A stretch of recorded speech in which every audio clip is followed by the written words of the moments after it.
mom tells me about how when I was about 3 or 4 years old, she would ask me, like, David, what is 8 15s? And I'd sit and I'd do it in my head and be like, oh, 120. She'd be like, okay, David, what is 11 17s? And I'd sit there and I'd think, 187. And she'd ask me these multiple digit multiplication even before I'd been to any school. I didn't go to preschool, and I would just come up, I'd do this process in my brain, and I'd, do these different things, and I'd come up with the answer. And she was shocked at how I could do this math that she'd never taught me. I just found a way to do it in my brain. And fast forward to when I was in like 7th and 8th grade, and my teacher would be teaching us math and teaching us how to do these different equations. And while she was teaching the class, I wouldn't really pay attention. And instead I would just take this equation and I would discover ways to do the equation faster and quicker and easier than the ways that the teacher was teaching us. And it was crazy. And so my teacher would basically give us these assignments, and I would teach my shortcuts to my friends. And we would have 45 minutes to do this assignment. It would take us 20 minutes because it was so much faster. And then we'd play, dice games or card games or whatever afterwards with the extra time. So basically my entire life, I have loved math. I got a 36 on the math section of the ACT, which is the highest score. I got a 5 on the AP Calc test. I got a 5 on the AP Stats test, right? So I've always loved math. I've always been super blessed to be very good at math. And not just math, but I love patterns. I love finding the patterns, the equations, the ways that things work in life. Even if it's just driving down the road, just analyzing okay, based on how this car has been driving, based on the way they pulled up to the light, is it better to get behind this car or this car? Which one's gonna be faster? And breaking down okay, if I get in this lane here, but then based on how they've driven and based on, I love just calculating things, finding the equations of, okay, same thing with researching how to improve my vertical jump. It's okay, well, if force produced equals this times this, then okay, in order to increase this component, then if I do this exercise, it will, affect my body in this way so that I can improve that part of the equation. And then if I do this thing with my body, it can improve my jump in this way. And then if I love finding the patterns behind things. There have been many times where in my free time, I'll just be doing math things or math riddles or whatever, just because it's so fun. So basically, once I got into college, right, I was taking these psychology classes because when I first started college, that's when I was so blessed to discover people like Joe Dispenza, Tony Robbins, Bruce Lipton, all these greats of changing your brain and changing your life and all these things. And so I started researching from these people, and I discovered these incredible things like what I taught you, that it's, all the suffering, all the anxiety, the OCD, it's all from subconscious patterns and memorizing that and how that's wired and all these different things. And I had already learned quite a bit of it. And so as I was taking these classes at college, and it was a good university, right? Well, they would talk about anxiety and depression and all these mental illnesses and these conditions. And maybe just because it was kind of the more introductory classes to it, maybe if I got farther into classes, they would teach better stuff that, that I feel gives the answers to those problems more. But all I know is when I took those classes, you've probably heard a lot of the same things.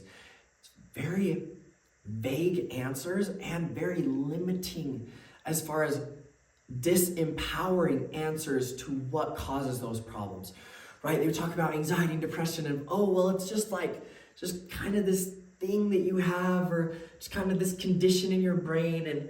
And yeah, it can come from trauma or it can come from genetics or whatever, but it's just, it's kind of this imbalance or just kind of this thing that happens and we don't really know why. And emotions, they kind of just happen. And some people have a condition where they have this emotion too much because, the reuptake response in their synapses is slow or isn't working. And you just kind of have these answers to why it happened that was this just isn't good enough. This is so vague, it doesn't make sense, it doesn't add up, or it's so limiting. Either your reuptake of this chemical in your brain, either it's working or it's not, and that's whoops if it's not. Or either you have enough of the chemical or you don't, or either either you have this condition or you don't. And I was no, there has to be a better way to explain this, a better way to understand this. There has to be a better reason, especially because they never even mentioned like, oh, it's your subconscious programming. You've memorized these patterns and that's what's causing you to automatically think and feel these ways. They didn't even talk about that. Like they didn't even bring it up. And to me, that was like, what? Like how do they have this class talking about how you diagnose or like what's causing mental illnesses, and they don't even bring up the subconscious? Like they don't even like mention it really, or like kind of mention, oh, like, you know, Freud talks about how some of it could be unconscious, but like that's all they say. And it's like, what? Right? And so when they were teaching these things, it would make me mad because I was like, no, there are so much better reasons for this. There's so much better ways. And so at that point I was like, okay, I have to discover, because I'd already learned a lot, but I was like, I have to discover more in depth, more like clear of an answer of why, right? Even as I taught you those things, you're probably like, okay, so I have these subconscious pattern stuff, but why? Like, why do I have this pattern? Why is my brain memorized this pattern of always fearing this thing? Or like, okay, I had trauma as a child, well then why does my brain memorize this pattern of contamination OCD? Or why does my brain memorize that like this specific fear, like for me, that my sweat marks made it so I'll never be loved? Like, why would my brain memorize these specific things, right? What is the why behind it? So I started researching like crazy, take everything I learned, I put it together, and I test these equations. And basically test like, okay, so if this is the emotion that we want to change, okay, well, what creates this emotion? Okay, well, these different steps in this equation create this emotion, so then how do I change this step? And oh, well, the problem usually with changing the step is there's this thing that gets in our way, so how do I overcome that in a way where nothing can stop you? And I basically broke down all these equations of the brain, of experience, your experience, how that works, right? And I came up with what I call the experience equation that basically breaks down why, the equation, the steps, the structures, the patterns that causes all of your emotions, all of your thoughts, all of your beliefs, basically everything you experience in life. And that might sound like that's gotta be crazy complex, or that's gotta be, but I found a way to break it down and make it very simple using just this analogy. And in a way that is so life-changing, it's so empowering.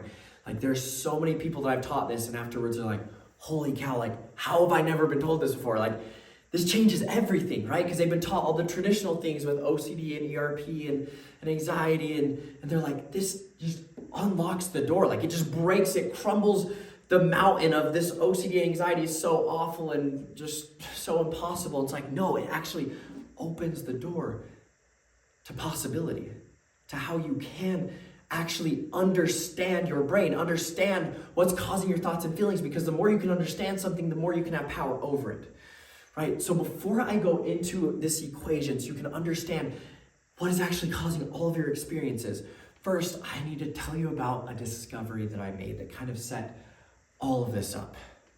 And it was when I left school because I was like, I already have discovered things that are so much more empowering, so much better, so much, things that have changed my life so much more than what they're talking about in class.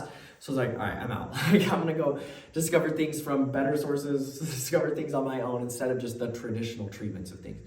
And so I moved to Hawaii with one of my best friends, and I remember I was on the beach one day. We were just chilling on the beach. I was like sitting against this tree, just kind of chilling for a bit. So naturally, because I fell in love with, I became obsessed with answering that question of what creates all of our experiences, like what is behind it.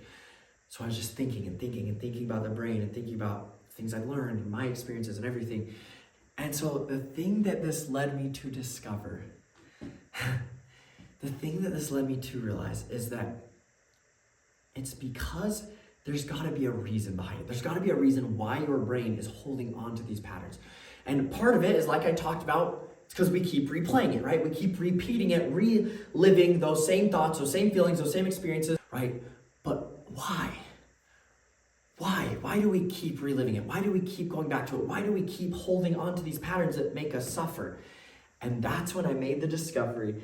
And I remember telling my friend, and I was like, you'll never believe this is crazy. Like, you would never think this is true. Like, telling my family and just being so shocked by it, because when I tell you what this discovery is, it's going to sound crazy. You're going to say, no, like, that's not true. I know it's not true from my own life. Like, no, you are absolutely wrong. But let me explain. So the discovery that I made sitting on that beach is that everything you think, everything you feel, every experience you have, every pattern you have, it's because your brain wants it. It is because your brain wants you to have that. Every time you think that horrible intrusive thought, it's because your brain wants you to think that thought. Your brain is choosing for you to think that thought. Like, that's the thing. You wouldn't have the intrusive thought if your subconscious wasn't causing you to have it. So there must be a reason why your subconscious is causing you to have it.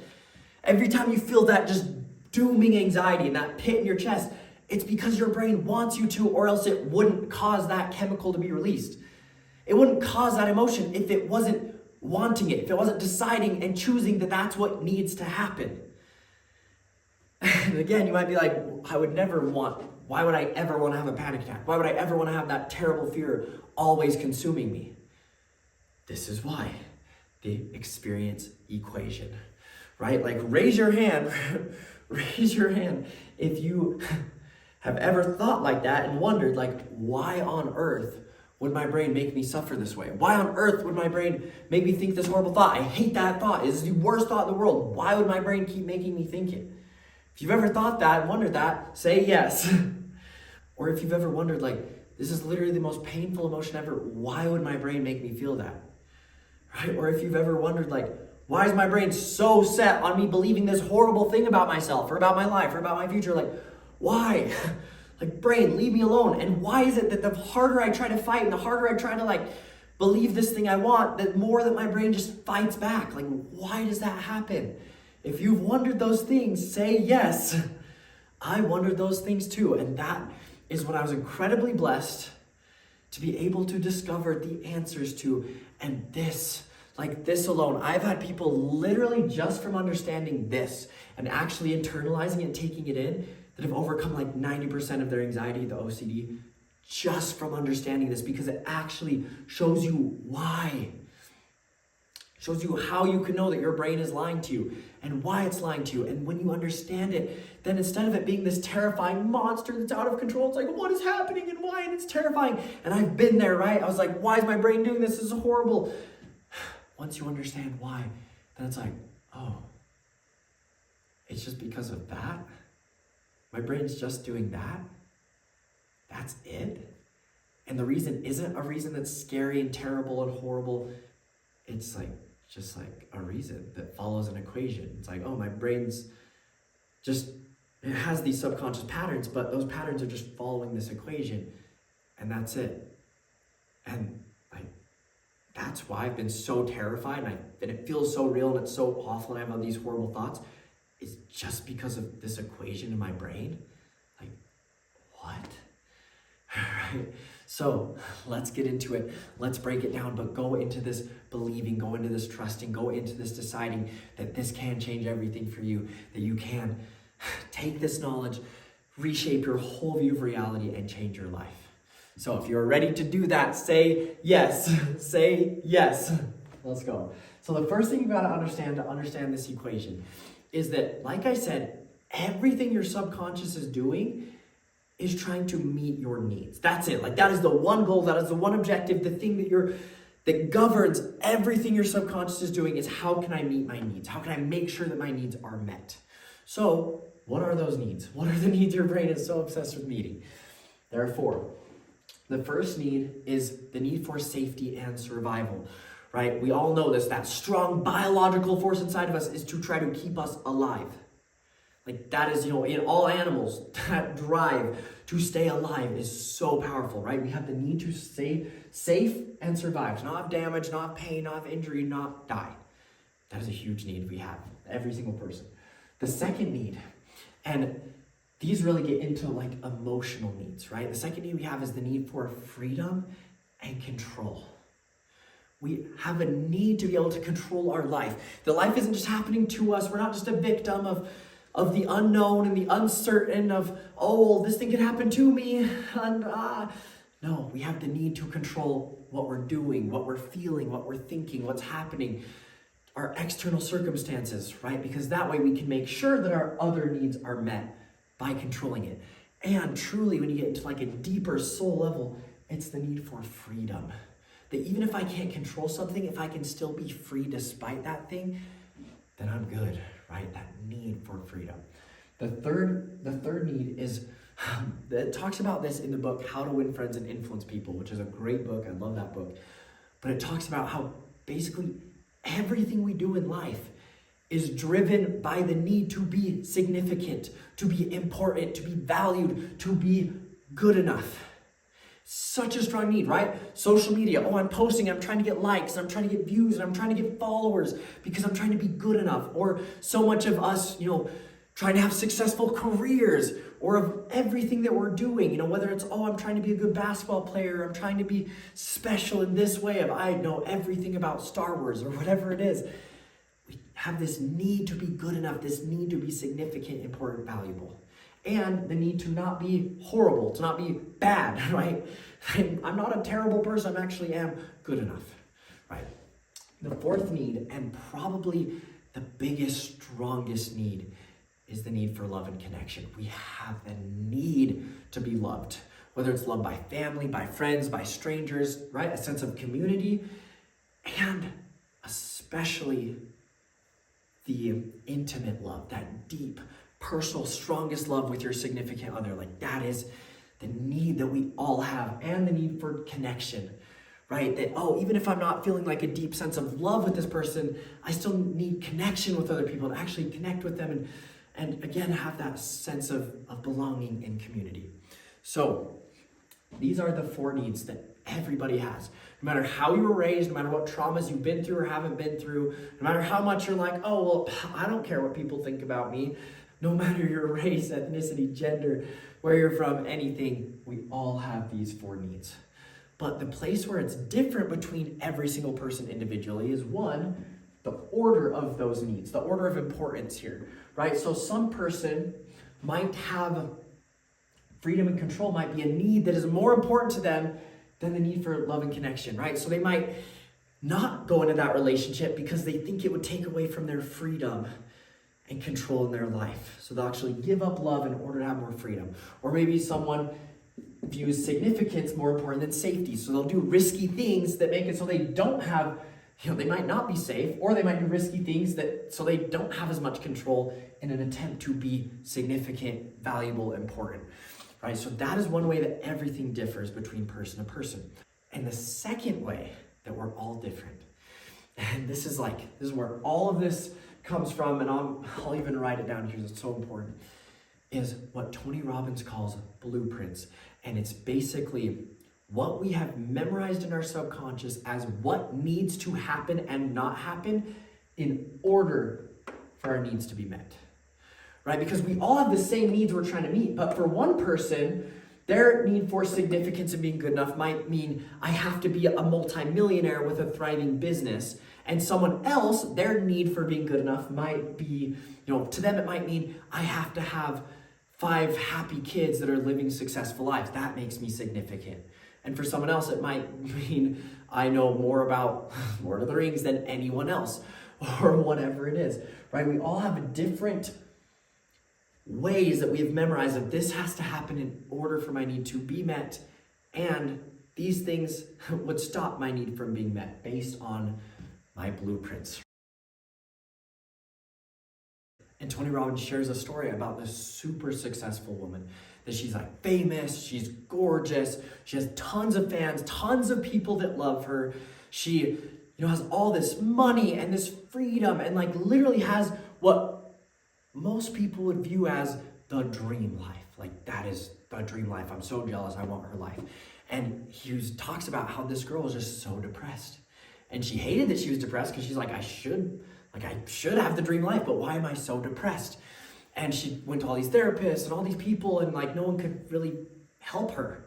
She struggled and struggled, and finally she went to Tony Robbins, and he asked her these questions, and he was able to discover that it's because her blueprint of what she had memorized of in order to be good enough, in order to have love and connection, she had memorized that she had to be married and have basically a family, have kids that she could love and care for.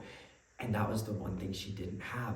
And so Because of that, for her, those were her specific blueprints. So even though she had everything else that people would think would make it so you feel significant and good enough and lovable, to her, she still was depressed because she didn't have what she had memorized as her blueprint of what needed to happen in order to have her needs met.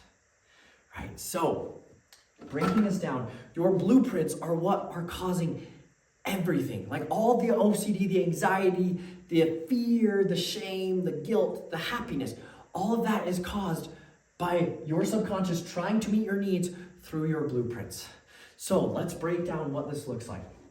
And specifically for you, because it doesn't help to know someone else's blueprints. You've got to understand what your blueprints are specifically.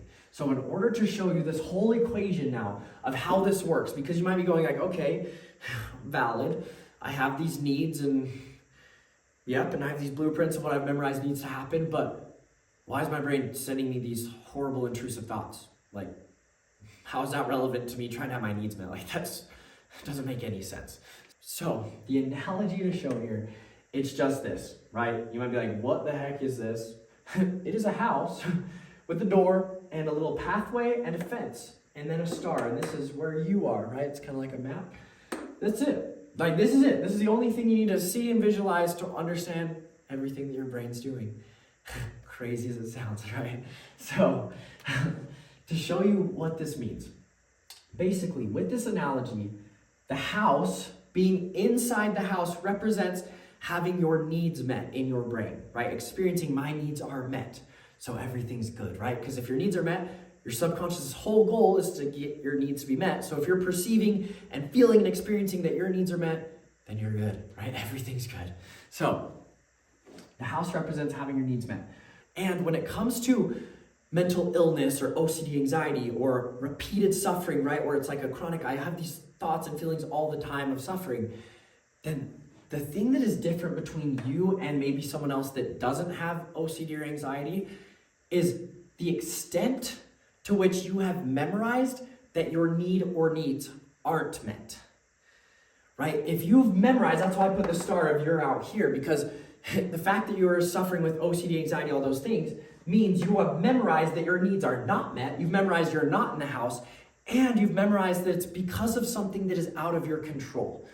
If you're perceiving that I'm out here, but that I have control and I have power over getting into the house, then you're good. You're not going to be experiencing the OCD, the anxiety, the suffering, because you feel like you have power over having your needs met, even if they're not right now, right? So that's the example of someone that has a healthy brain or mind, in the sense of they've memorized that my needs are generally met and I have power over meeting my needs. So yeah, maybe this hard thing happens in my life. Maybe I fail at this goal, or this person says something mean. So then maybe in the moment, my brain tells me I'm out here, my needs aren't met in this moment, but because generally I've memorized that my needs are met and that I have power over that, then I'm not going to stay there. It's just going to be a momentary negative emotion, a momentary negative thoughts, or a negative experience. But most of the time, things are going to be good. But the reason why you're always experiencing the pain, the suffering, the fears, all of that, is because you've memorized that your needs aren't met because of something that is out of your control. That's it. Like, write that down. Understand that, okay?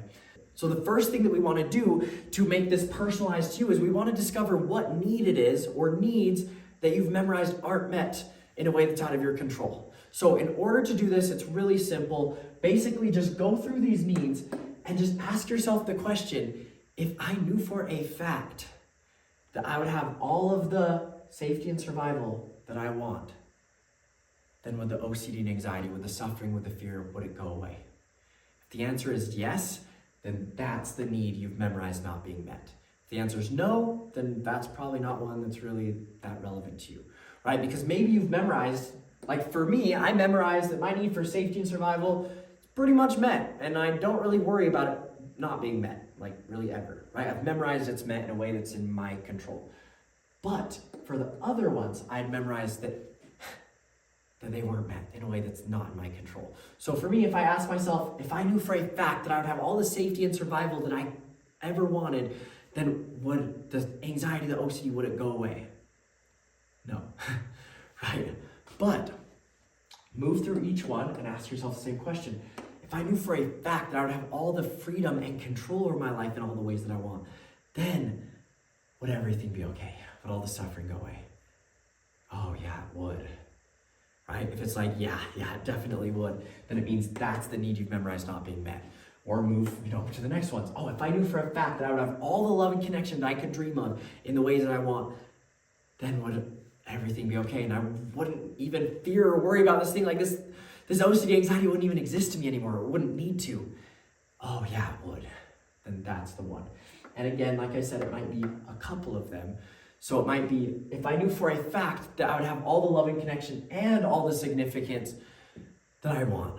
Oh yeah, then it would all be fine, right? So go ahead, ask yourself that question with each of these things and find out which needs it is that you've memorized not being met. And just a little thing to add on here too is Tony Robbins talks about rejection creates obsession. So it's probably whatever need you've memorized not being met or you've experienced not being met in your life, that is why your brain is obsessing now over meeting that need. That's why now your brain, that's the one need your brain spends all your time, your focus, your energy, your effort towards making sure that's met through your blueprints, through all of this, is because that's what you've memorized, having rejection towards it being met.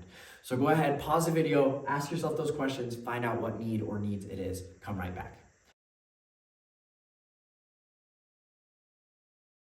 Awesome. Okay, the next part of this is the door. And if you look really closely, you get your magnifying glass out, you can realize there aren't any windows. There's no back door, there's no sneaky underground entrance. There is one door, right? There's only one way you are getting into that house. This represents what I call your door of your blueprint. Basically, the one big picture thing that you've memorized of this is the thing that has to happen in order to have my needs met, right? So with whatever need it is that you recognized is the need you've memorized not being met, take that need and put it in the house of okay, it's all about, for me, it's all about significance. That's the big one. Or, it's all about love and significance. Okay. Then, for you, think about what is that big picture thing you've memorized of this has to happen, or I have to know that this has happened or is happening in order to have my need met. And just actually start thinking about what that is for you. And a few questions that can help you with this is, one, asking yourself the question, with that need itself, so if it's love and connection, you just ask yourself the question, what is it that if I knew for a fact it was true, that I had that thing, or that thing was real, that I would know that I had all the love and connection I could ever dream of? Or if your needs freedom and control, what's that one big thing that if I knew this thing were true, or that I had this, or I was this way, or whatever, that then I would have all the freedom and control I want. Go ahead and ask yourself that question. That's number one. The number two way that you can ask yourself the question to discover this is just ask yourself basically the same question as we did with the needs, but just in general, okay, what's the one thing that if I knew it was true, I wouldn't have any OCD and anxiety anymore? Oh man, if I just knew that I was gonna have that amazing relationship with the woman that I wanted to love, and she loved me, and it was just an incredible relationship. Oh yeah, that's it. That's it. If that one thing happened, I wouldn't need any anxiety, I wouldn't have any OCD, life would just be good. Or, if I just knew for a fact that I could be a good mom that always loved her kids and never harmed them. Oh, yeah, that's it. Or, if I could just know for a fact that people actually love me and want to be with me instead of judging me. Oh, yeah, right? What is that thing? What's that one thing? You probably know what it is. So, go ahead, pause the video, ask yourself those two questions to find out what that big main door is for you in your life. Pause the video, come right back. Perfect. Now, one thing to add another level of this and help you discover it even more is the idea of having a main door and then having smaller doors. Because there might be 3 things or 5 things that it's if I knew for a fact all 5 of these things were true or would happen, then I'd be okay, right? Basically, all the themes of your OCD kind of go towards this, just the opposite. So for me, it was okay, if I knew for a fact that I wouldn't have sweat marks or that no one would ever see or judge me for having sweat marks, then everything would be okay and I wouldn't have anxiety OCD anymore. And also for me, if I just knew for a fact that I was actually socially skilled and that I would know what to say in every moment to be able to be, fun, funny, socially skilled person, oh, then everything would be okay. And if I just knew for a fact that I actually am attractive and like attractive in every way enough to be loved by the woman I want. Oh, and if I just knew for a fact that there wasn't some gross, weird thing that's wrong with me, like that I smell bad, or that I, made this mistake in my past that will make it so that no one will ever love me if they find out about it. Oh, if I just knew there wasn't any hidden wrong thing about me that would make it so no one will actually love me. Oh, if I just knew that, oh, then everything will be okay. Or also for me, the religious side of, if I just knew that God actually loved me and was on good terms with me. Oh, if I actually just knew that I'm doing things good enough that God will actually help me in life. Oh, then everything will be okay. Oh, if I just knew that even though I committed that sin over and over again, that God's actually forgiven me. Oh, then everything will be okay. Or with my relationship. Oh, if I just knew that this girl is actually, pretty enough to meet my standard of what needs to be. Oh, then everything will be okay, right? I had all these different doors of these are the things that need to happen in order for my need to be met. But with all of those smaller doors that I have, like I said, the thing that I realized is that it all ultimately comes down to the main door of if I just knew that I will be loved, right? I'm good enough that I will be loved by women, and especially by the woman, my dream woman that I want to love. If I just knew that I'd have that love, then everything's okay. Like if I just knew that, I literally, all of the worries, the anxieties, the fears, the obsessions, the proving and disproving, and none of that would matter. I wouldn't need any of that if I just knew that one main door, right? So you might have like 3 or 4 or 6 or 2 smaller doors, but ultimately it's always going to come down to one main door. So you can look at, okay, maybe with the questions you asked, maybe there were 3 things that came up. Just ask yourself, what do those all group together of? What's that main thing that you actually want and need, that all of those combine of, oh, this is the one deepest thing I want the most. And another exercise that you can use to be able to discover this is what I call the 7-level why exercise. So basically just ask yourself why 7 times, or as many times as it takes to get to the deepest thing that you really want or need. So what this looks like is take anything that you're anxious about, that you're afraid of, that you don't want to happen, and just ask yourself why. And then ask why again, and then ask why again, right? So for example, if I look at, okay, my brain, the fear of, oh no, what if I'm on a date or I'm in a social situation, and what if I don't know what to say? And there's a moment of silence. That'd be terrible. That'd be the worst thing ever. Why? Why would that be bad? Oh, because that means that it would be awkward. It'd be an awkward moment, and they would think that it was awkward. Why would that be bad? Oh, because then they'll think I'm awkward, and that would be terrible. Okay, why would that be bad? Because if they think that I'm awkward, then I probably am awkward, and other people probably think I'm awkward, and they'll probably tell other people I'm awkward. Okay, well, why would that be bad? Because that means that I am awkward. Why would that be bad? Because that means that people aren't going to love me or want to connect with me because I'm an awkward person. Okay, well, why would that be bad? Because then ultimately I won't, women and the woman that I want to love ultimately will never love me. Wow. And then ultimately, if you take it one step past that, it will go to the need itself. Why would that be bad? Because I'll never have the love and connection that I need, right? So go ahead and you can pick one specific fear and do that process with. You can do it with 5 different specific fears. Just go ahead and kind of experiment with that. Go ahead and pause the video, come right back.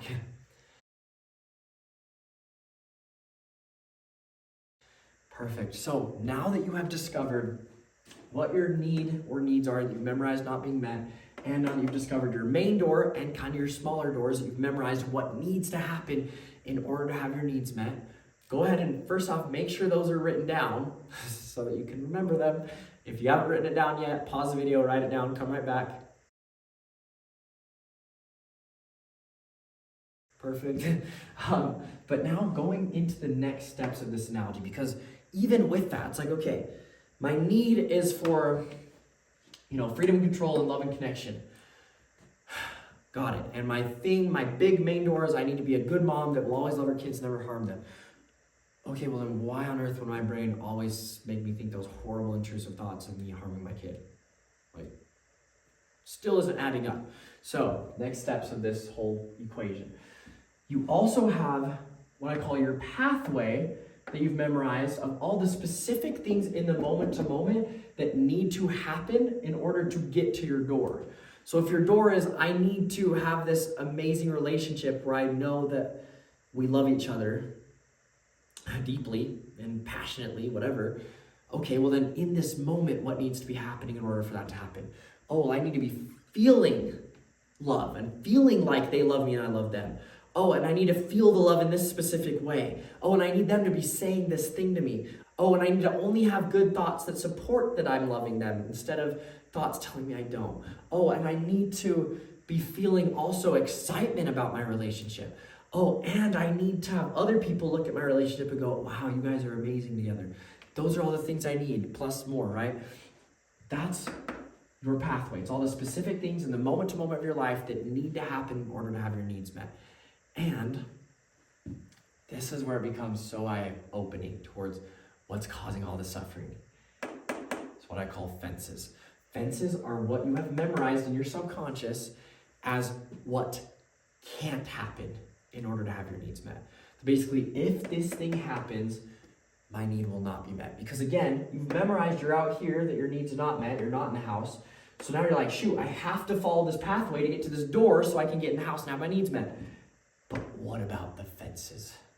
Because if I'm just walking along this path and I hit into a fence, then I'll be stuck and I won't be able to get over it, and that will stop me from having my needs met forever. So I have to avoid all of the fences. And the fences, again, are all the things your brain has memorized. If this thing happens, my need will never be met. My door will never be met. The pathway-specific things aren't being met, right? So what does your brain do then? How do these fences describe all the pain, all the suffering, all the mental illness that you have? Like, this is it. It's because your brain then obsesses over needing to protect you from the fences. And really, it wouldn't be one fence. It'd be like 1,000,000 or 10 or 50 or however many your brain is connected to as dangers that stop your need from being met. But your brain becomes so obsessed with preventing these fences from happening, with protecting you from them, with stopping them, with basically saying, if I run into this fence, I'll be stuck. So I have to avoid the fence at all costs so that I can still somehow make it to having my needs met. So the thing you've got to understand with this is that your brain thinks the only way it can protect you from a danger, from a fence that will stop your need from being met, is through two ways. And these two ways are to make you think about the danger, to make you aware of it, to make yourself focus on it, and to create a negative emotion towards it so that you make sure that you avoid it, to make sure you protect yourself from it, right? To give you an example of this in real life, if a tiger is chasing you, is attacking you, right? Let's say you're in the jungle and all of a sudden you see a tiger 50 feet away that's like coming at you. In order to protect yourself from that tiger, you need to think about it. You need to notice it. You need to actually have your brain, your attention on that threat. Because if you don't, if I don't even notice the tiger and I just, I'm going to get eaten, right? But you also have to feel a negative emotion, because if you noticed it but there's no negative emotion, there's no fear or adrenaline towards it, then you go, oh, tiger, cool. And you wouldn't do anything about it and it would come eat you. So your brain's like, you have to notice it, you have to think about it, and you have to feel a negative emotion. So you go, holy cow, there's the tiger. I see it, I think about it, and I have all this fear and adrenaline that gets me to take action and run away or jump back in my car or escape somehow, right? That is how this works in a real fear, a real danger in real life, where you've memorized, again, I've memorized that my needs are basically met for safety and survival, but there's an actual danger right there in this moment of a tiger. So yeah, I do need to think about this danger, and I do need to feel the negative emotions toward this danger so I can protect myself. But then once I have protected myself, then I'm good, right? Because there's no longer the danger. So if you're having an intrusive thought about harming your child, It's not because you want to or you're going to or that's the type of person you are. No, it's because your brain views you harming your child as such a horrible offense that'll make us your need is never met so much that it's like, holy cow, the only way we can protect ourselves from harming our child is to make sure we are thinking about it and to make sure we are feeling the negative emotion towards it of actually the fear, actually feeling the terror of, oh my goodness, this is gonna happen. So I need to feel that fear to make sure I somehow stop myself from doing that thing or from that thing happening, right? If your brain is telling you why this person's judging you and making you feel so insecure and like you have to hide yourself because of it, it's not because it's true, it's because your brain's memorized that, oh my goodness, if I'm judged, I'll never be good enough to have my needs met. So your brain says, you have to think about being judged and think about this person judging you, and you need to feel the negative emotion towards it so you can somehow protect it or make sure it doesn't happen. And to take it a step further, in order to make sure you actually experience the emotion so that you're actually like experiencing this thing to make sure that you protect yourself from it, there are two things that your brain does to make sure you actually experience it. It's that your brain has to make sure that you view the danger as real, as true, and has to make sure that you view the danger as important, or basically as something that is actually awful and dangerous and horrible, right? Your brain thinks it has to convince you of both of these things. It has to make you think and view this threat as being a real threat, a true threat that actually is happening or is going to happen, and that it's actually terrible and super horrible and bad and awful, because that's the only way it can make sure you actually experience the negative emotion, you actually experience it as something bad, so that you actually will take action to protect yourself from it. That is why that danger, that fear, that insecurity feels so real and it feels so dooming and condemning. It's because your brain thinks it has to make it feel that way in order for you to protect yourself from it, in order for you to make sure you're safe. And guess what? Your subconscious mind, it's your brain. So it knows you pretty much exactly. So it knows exactly what thoughts, what images, what memories, what, exactly how to think things. It knows exactly how to trigger things in a way that makes it feel real and horrible. It knows exactly how to do it in a way that actually makes it seem that way. And it's doing it because it thinks it has to make it seem that way. Because going back to the tiger, if you thought about the tiger, right, you notice it, but you're like, nah, that's not real. That's just a picture. That's just a picture of a tiger. That's not a real tiger.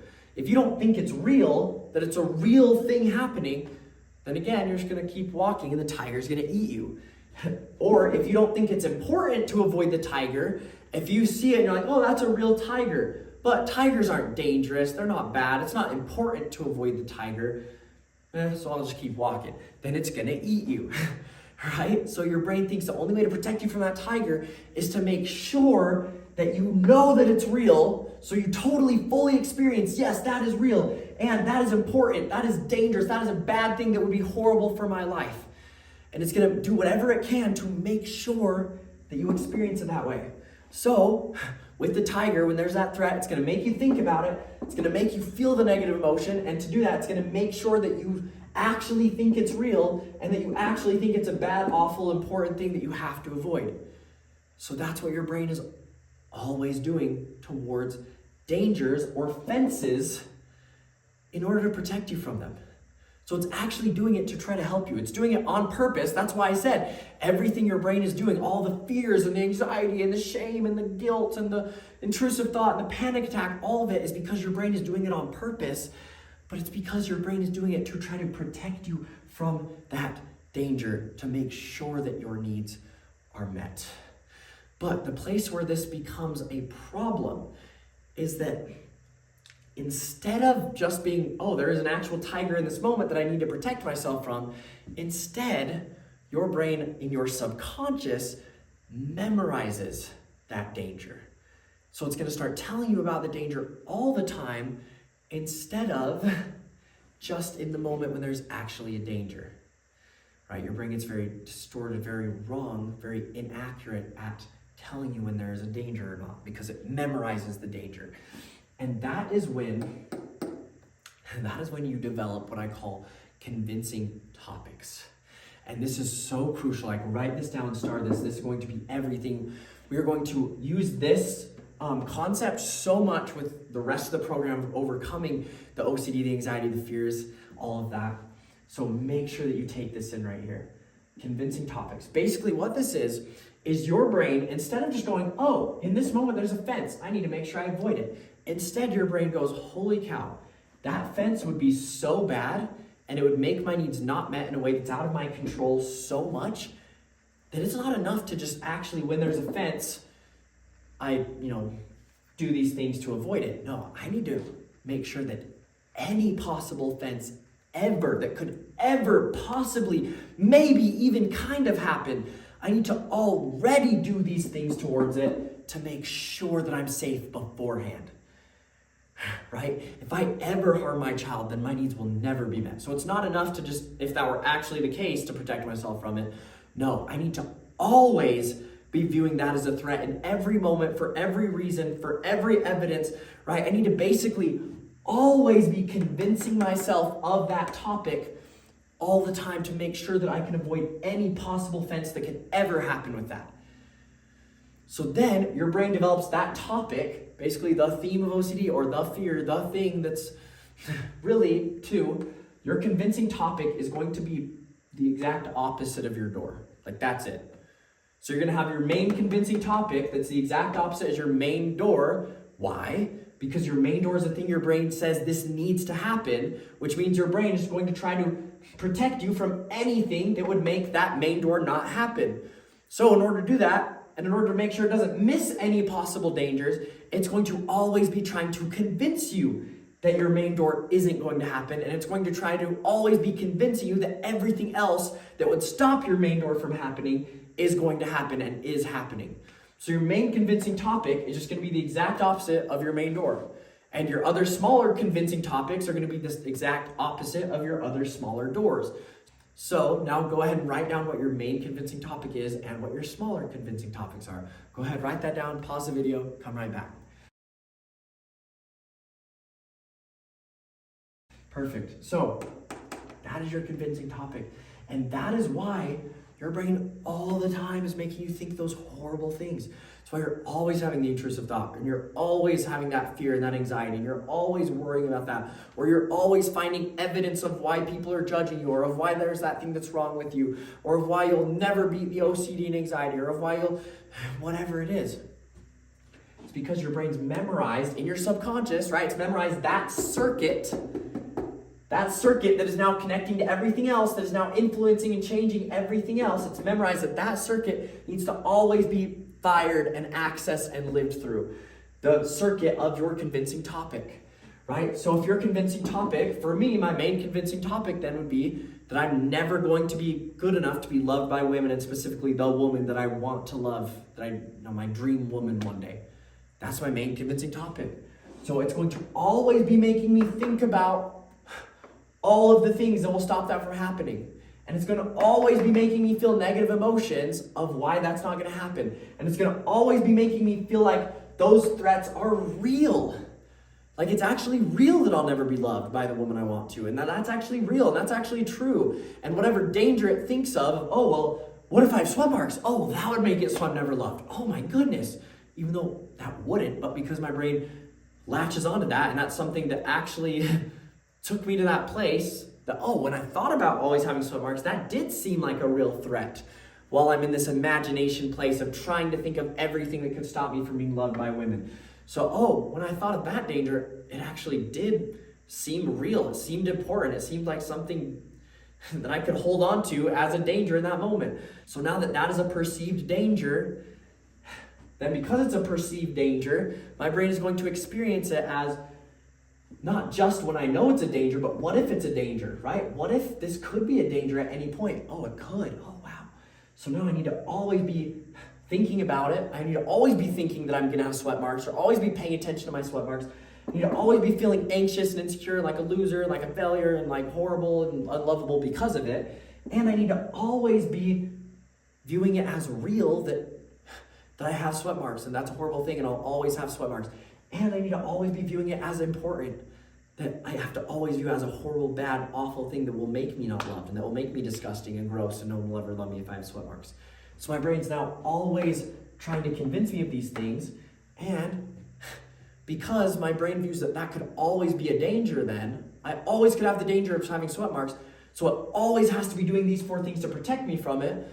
Now, again, repetition wires your subconscious. Now on repeat, I'm doing all these things of experiencing and accessing that circuit of, oh my goodness, I'm gonna have a sweat mark and that's the most horrible thing ever. It's gonna do that on repeat over and over again, and it's gonna have a strong signal, a strong emotion with it because it views it as very important. So in those ways, repetition and strong signal, strong experience, it's gonna memorize that over and over and over and over again in my brain until that's just so automatic that now it rules everything in my life. And that's what's happened for you.